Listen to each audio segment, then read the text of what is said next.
It's time again for another installment of The Basics, and on today's show I want to talk about something I've touched on in previous episodes, and that would be marked CCG sleeves.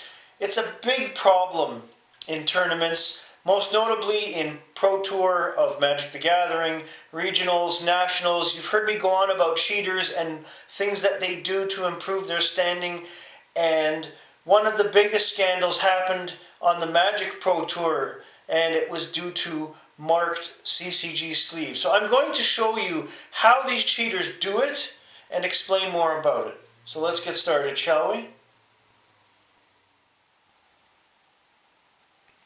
Now, let me start off by saying that for the record, I do not endorse marking CCG sleeves. I do not personally mark CCG sleeves. I have never cheated in CCGs, especially in tournaments or in this fashion, and I generally have a large disdain for cheaters and people who mark CCG sleeves.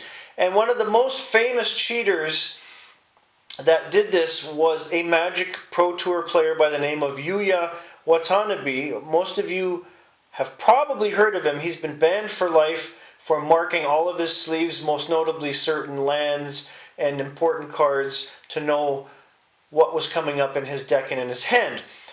What not many people will tell you is how the sleeves are marked, and it's so ridiculously simple, it's not funny.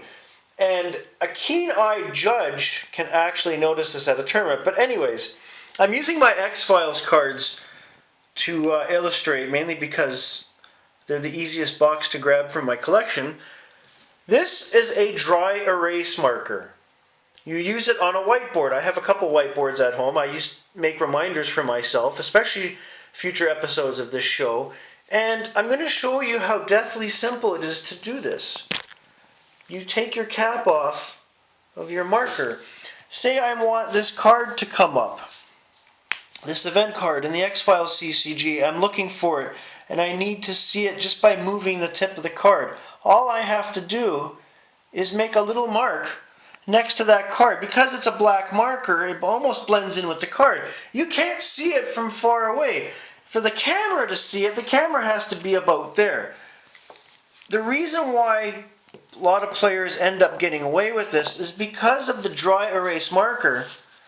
One little flick of your finger, that mark's gone. It was never there. And this is exactly what that guy Yuya Watanabe did with his Magic cards. He used different colors of dry erase markers that blended with certain aspects of the card that only he could see at a short distance, and then wiped it off with a thumb if there was a question. And when you wipe off a dry erase marker, if it's only a tiny bit, like that little dot, it will not show up on your finger. You have to start using more and more of the dry erase marker for it to show up on your finger. And even then you could quickly just go, oh, something was on my pants. This kind of shit drives me nuts. I cannot put into words why I hate people that take an everyday item and use it to cheat at a card game. Never mind the fact that the person I mentioned was being paid 70 grand per year to play Magic the Gathering and then also win the prize money, but he had to cheat to do all that. And unlike a lot of other cheaters, I will give Watanabe credit for the fact that he did own up to it eventually and apologize for it and then told everybody how he did it. Unlike some of the big cheaters out there like Wibner or Speck or Bertoncini, who basically played dumb until they were called out by just about anybody. But at least Watanabe owned it.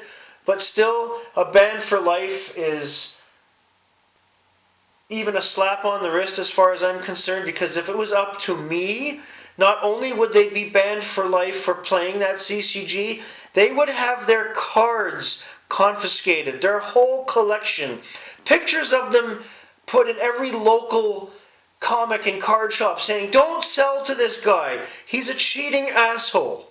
That's how strongly I feel about people that are going to this length to cheat to win a game that is supposed to be fun. Remember when CCGs were fun and we played to have fun because we wanted fun? I'm old enough to remember.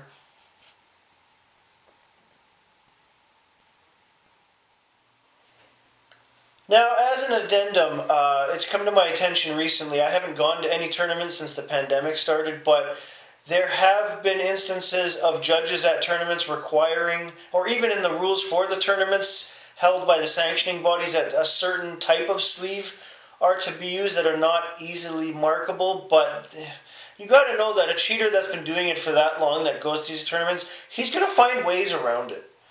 But I'm glad there's a small step being taken, but in my opinion, it's not enough. It has never been enough because it just keeps happening. So, where do we go from here? That's all for today. Have a great day, everybody.